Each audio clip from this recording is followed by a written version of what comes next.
Fala, concurseiro da PRF, tudo bem? Professor Jean Azevedo, aqui para o canal Geografia.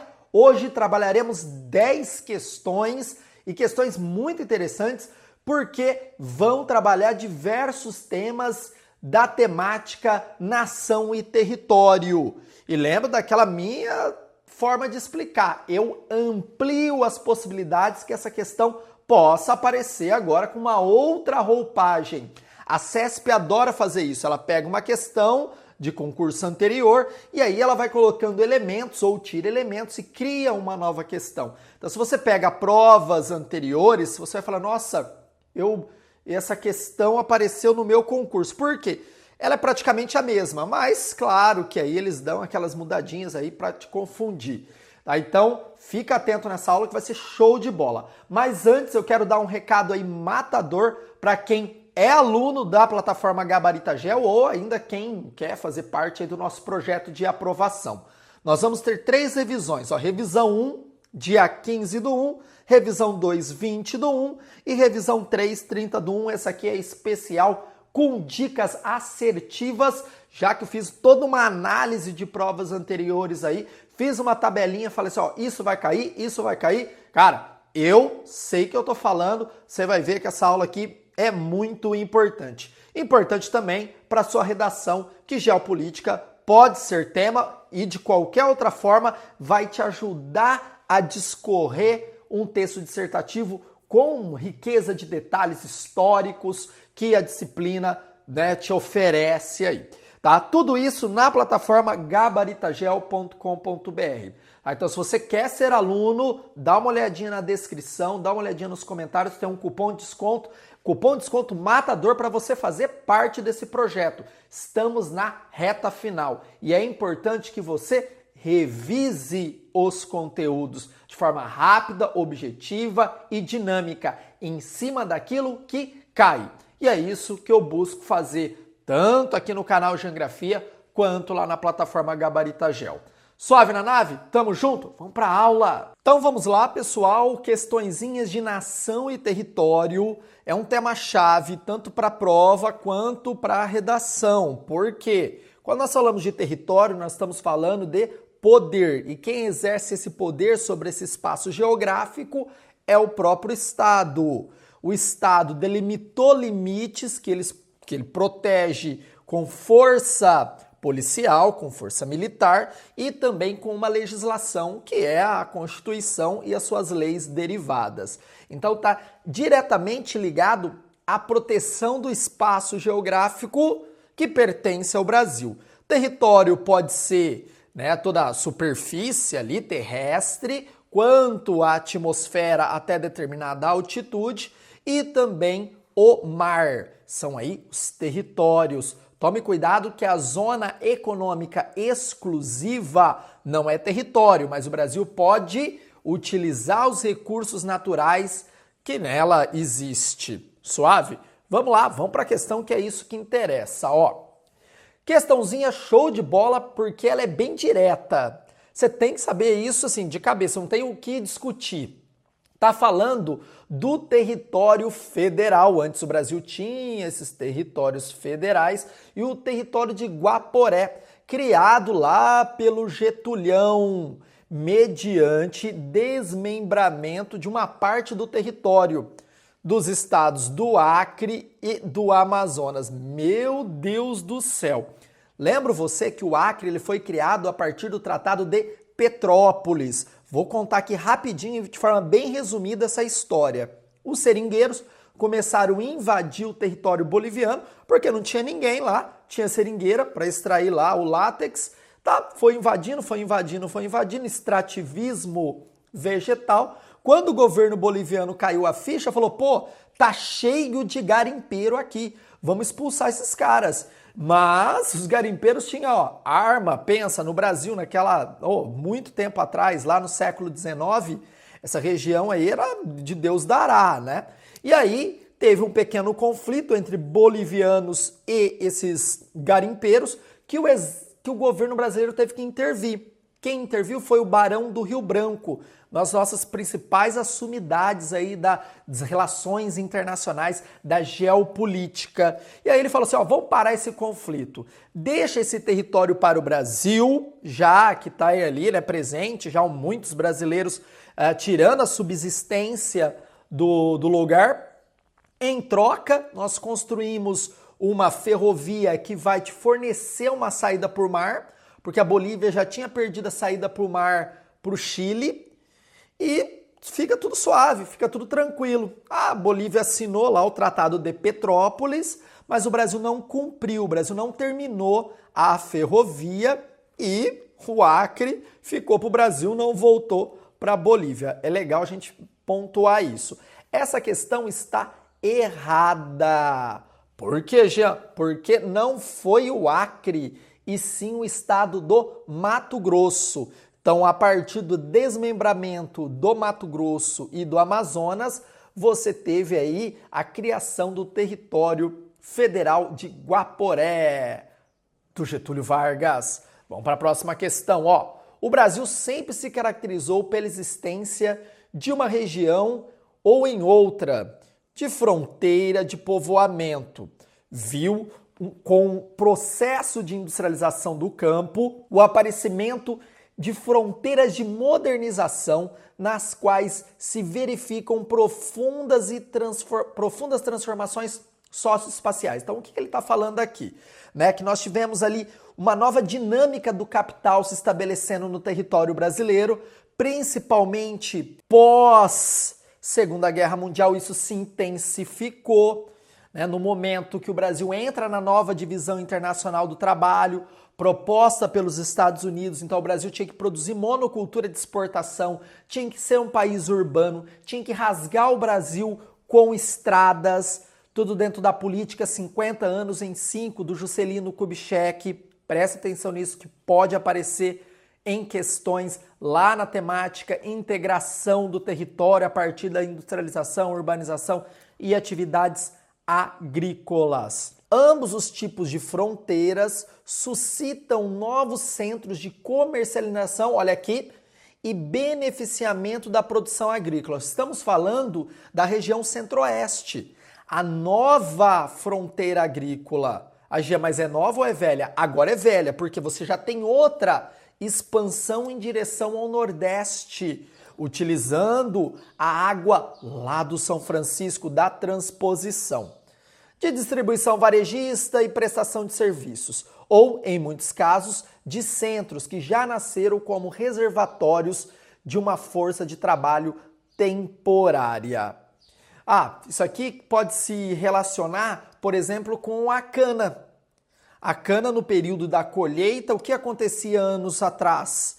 Vinha gente trabalhar na colheita, os boias frias. Hoje a cultura da cana, ela está praticamente toda mecanizada aqui no estado de São Paulo. Então você tem poucas levas de boias frias para o corte da cana. Julgue certo ou errado os próximos itens relativo, presta atenção que isso aqui tema pode aparecer, a formação histórica do território brasileiro. Lembra você que os portugueses chegaram no litoral e interiorizaram o Brasil, acompanhando aí todo o processo de ciclos econômicos. Então nós tivemos o ciclo do pau-brasil, o ciclo da cana, o ciclo do cacau, das drogas do sertão, o do café, a da mineração antes. Tá? Então esses ciclos econômicos auxiliaram nessa ocupação. Fim do Tratado de Tordesilhas, início do Tratado de Madrid, perdemos a Cisplatina para o Uruguai hoje, Ganhamos o Acre a partir do Tratado de Petrópolis. Vamos lá. Mesmo após 5 séculos de ocupação e povoamento, a configuração do território brasileiro permanece conforme a implantação das capitanias hereditárias. Meu Deus! É só parar, lembrar lá da época da tia Idalina, lá no ensino fundamental. As capitanias hereditárias eram faixas que Portugal criou para facilitar a ocupação do território brasileiro e entregou a administração dessas capitanias para uma galerinha lá em Portugal. O Brasil tinha essa configuração? Não, porque as capitanias paravam ali no limite do Tratado de Tordesilhas. Depois, essas capitanias foram divididas em sesmarias. Pegou essa faixa e foi dividindo em pedacinhos. São sesmarias que também foram doadas. Isso aqui, gente, CESP é mãe de vez em quando, tá? É errada. Vamos para a próxima. Questãozinha que vai falar de a integração contemporânea e técnica, ciência e informação desabilitam a abordagem geográfica dos territórios sob os aspectos subjetivos. Meu Deus, o que a CESP está querendo aqui? Tá? Quando ela está falando de técnica, ciência e informação, ela está falando do meio técnico, científico e informacional. Dá uma pesquisada nisso. Meio técnico, científico e informacional de Milton Santos, pós-Segunda Guerra Mundial. A informação passa a ter um peso importantíssimo. Antes era só a técnica, depois a ciência e agora a informação. É a trinca que vai reger a globalização. Suave? Tranquilo? Tá, Jean? Mas isso desabilita. Presta atenção que essa questão é difícil. Se você acerta, você tá lá em cima, ó. A abordagem geográfica do território sob os aspectos subjetivos. No momento que a técnica, a ciência, a informação, ela está dentro do território, dominando as dinâmicas econômicas nesse território. Os aspectos subjetivos, culturais, eles são deixados de lado? Não. Ele pode transformar esses aspectos subjetivos, que são os culturais, são os costumes das pessoas, mas ele não vai desabilitar. Por exemplo, você está em Salvador, na Bahia. Salvador está dentro desse meio técnico, científico e informacional? Claro, é uma grande metrópole da região nordeste do país. Mas lá, a cultura afrodescendente, as religiões afro-brasileiras, elas foram desabilitadas? Claro que não, elas se emolduraram. A questão indígena, ela foi desabilitada no estado do Amazonas? Claro que não, é só você lembrar lá do boi garantido, do boi caprichoso. Até no estado do Maranhão, o boi bumbá. Então você não desabilita nenhuma questão cultural.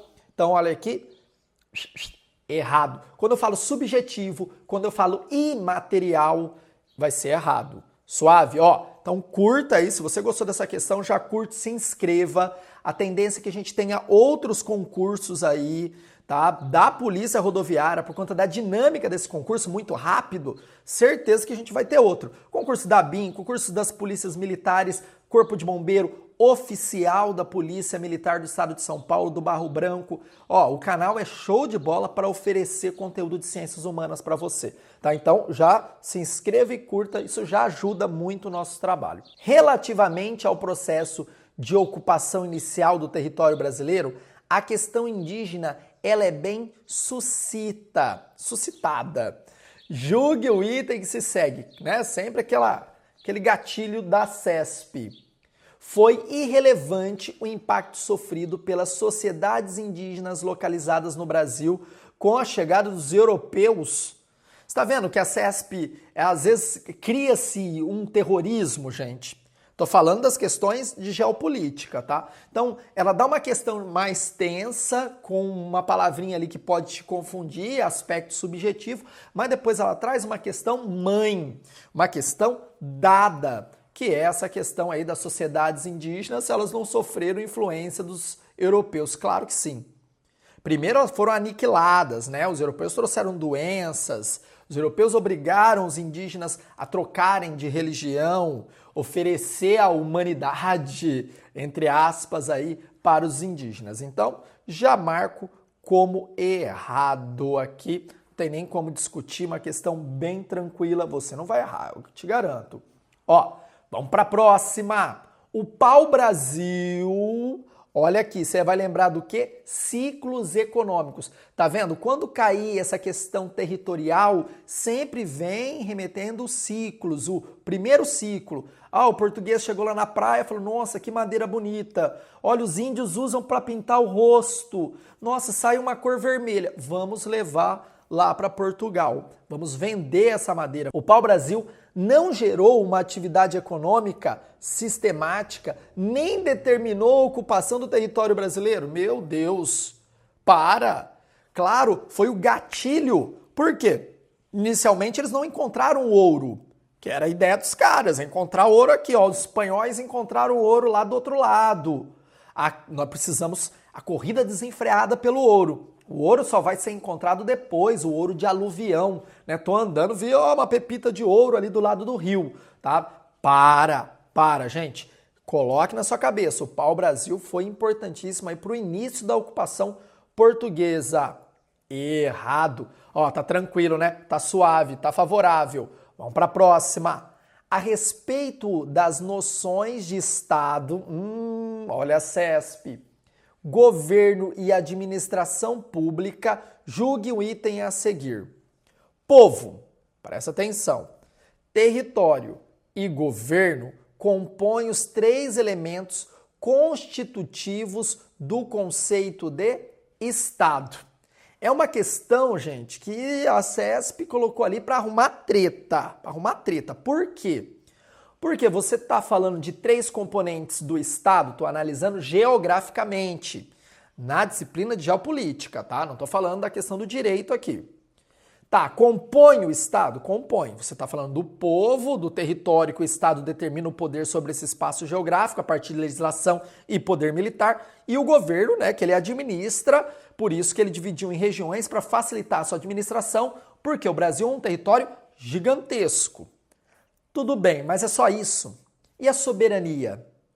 A soberania também é um componente. Então eu poderia marcar certo aqui, mas olha, são três que compõem os elementos constitutivos do conceito de Estado? Sim, mas falta soberania. O Estado ele é soberano. É claro que aí vem toda uma discussão, tá? Mas a soberania não é total, ela é parcial. Tá? Mas aí é uma outra análise. Geopoliticamente, geograficamente, eu colocaria também soberania. Então seria 4 elementos constitutivos aí do conceito de Estado. Por isso que eu colocaria errado nessa questão. Suave, mas é uma questão que vai gerar aí blá blá blá. Poderia estar certo, porque os três compõem. Faltou a soberania. Vamos para a próxima. O Império Brasileiro é a associação política de todos os cidadãos brasileiros. Suave. A questão está relacionando aí até a história. Presta atenção que geopolítica pode fazer esses links. Eles formam uma nação livre, independente, que não admite qualquer outro laço de união ou federação que opunha a sua independência. A partir do fragmento do texto, que é um texto da Constituição de 1824, julgue os itens a respeito da formação da nação brasileira. Vou te dar uma dica, né? Se você quer se aprofundar, Casa Grande Senzala é um livro show de bola do Gilberto Freire para discutir. E O Povo Brasileiro, de Darcy Ribeiro, também para discutir a criação da identidade do povo brasileiro. Fica a dica se você quer se aprofundar, mergulhar nessa temática.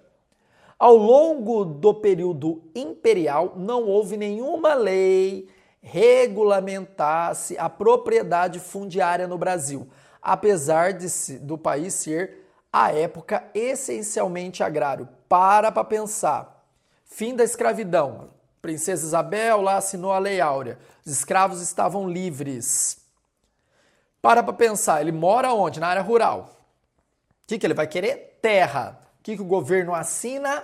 A Lei de Terras. Só pode ter terra quem tem dinheiro. Só pode ter terra quem tem dinheiro. Guarda isso, Lei de Terras. Então o cara vai ter aquele espaço ali se ele tiver dinheiro para comprar. Então não tem como ele invadir, falar, isso aqui é meu, é uma terra que está lá, né, sem nenhuma escritura, terra do Estado, né, uma terra devoluta, eu vou ocupar. Não pode mais. Você tem que ter o quê? Grana para comprar essa terra de alguém, ou do Estado ou de um particular. Tá? Lei de Terras, 1850. Nós tivemos isso no Brasil, então essa questão está errada. No Gabaritagel a gente tem uma aula, também aqui no canal de Geografia tem uma aula que a gente dá um bate-pronto aí sobre Lei de Terras. Fica ligado. Ah, não confunda com o Estatuto da Terra, vai ser uma outra discussão. Com a referência à divisão interregional do trabalho e da produção no Brasil.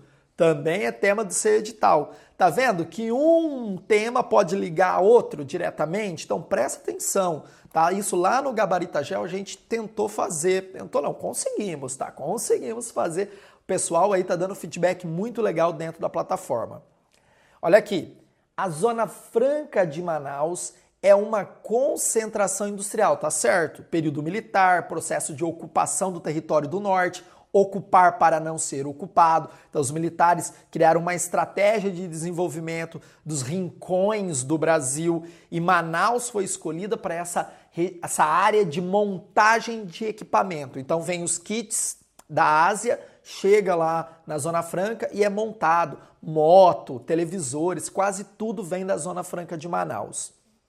Que apesar de distar dos grandes centros urbanos e consumidores, presta atenção, do Centro-Sul, se articula praticamente com todo o território nacional, ilustrando o processo de privatização do território por meio do uso privado dos recursos públicos. Linda essa questão, é uma questão difícil, tá correto. No momento que o Estado articula toda uma infraestrutura em prol de empresas, ele está privatizando esse espaço. Aquele território que ele não poderia dar privilégios para empresas, ele faz isso. Qual é a intenção? Ocupar, desenvolver, atrair emprego. É legitimado uma ação dessa.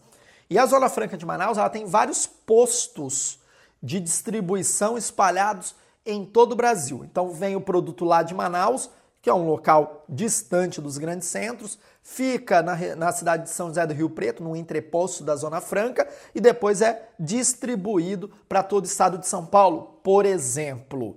Tá? Então isso aqui é lindo, está correto. Mais uma questão que também vai estar relacionado aí à questão da industrialização.